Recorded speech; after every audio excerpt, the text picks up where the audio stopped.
ये क्वेश्चन है और क्वेश्चन को एक बार पढ़ लें। ये एक ट्रॉली है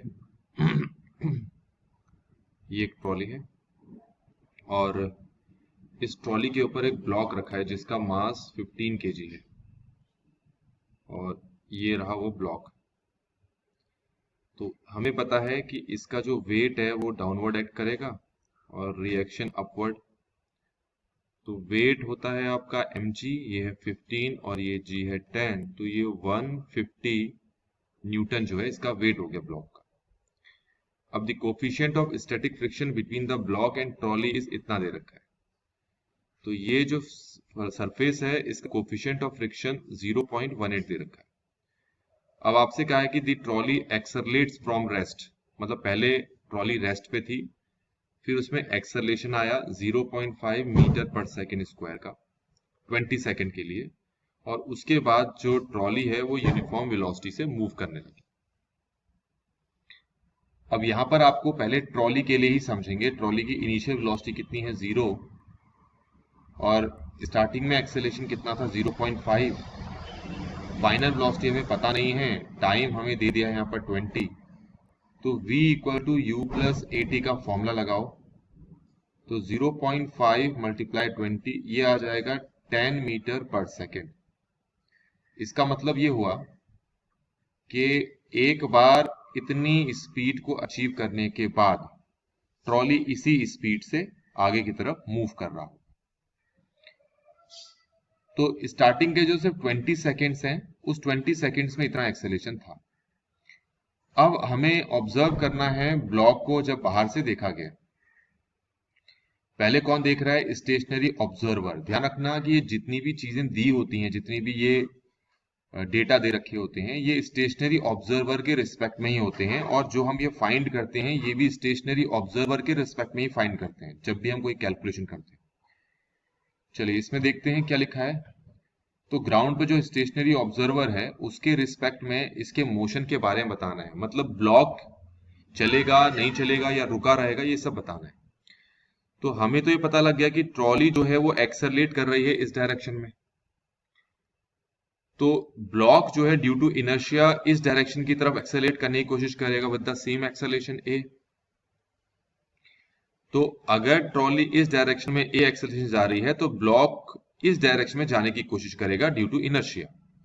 तो इसका मतलब है इस डायरेक्शन पे ब्लॉक को एक फोर्स लगेगी, क्योंकि फोर्स का फॉर्मूला होता है मास इनटू एक्सेलरेशन। ब्लॉक का मास है 15 और इनिशियल एक्सेलरेशन दे रखा है 0.5। इसको सॉल्व करेंगे तो आएगा 7.5 न्यूटन।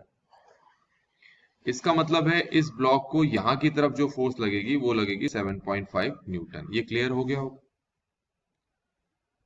अब हम यहां पर फ्रिक्शन फोर्स फाइंड करेंगे, ये वाली फ्रिक्शन फोर्स फाइंड करेंगे। अच्छा, इसकी जरूरत क्यों पड़ेगी, क्योंकि अगर ये फ्रिक्शन फोर्स नहीं होगा तो ये ब्लॉक शुरुआत से ही इस तरफ चलता रहेगा, फिर ये गिर जाएगा।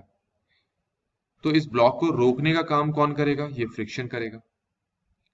और फ्रिक्शन इसको तभी रोक पाएगा जब फ्रिक्शन की जो मैक्सिमम वैल्यू होती है वो इससे क्या हो, ज्यादा हो।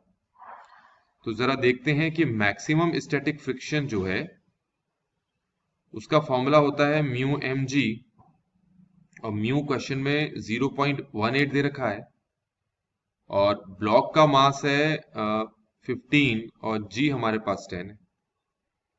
अब आप क्या करेंगे, इन सबको सॉल्व कर ले।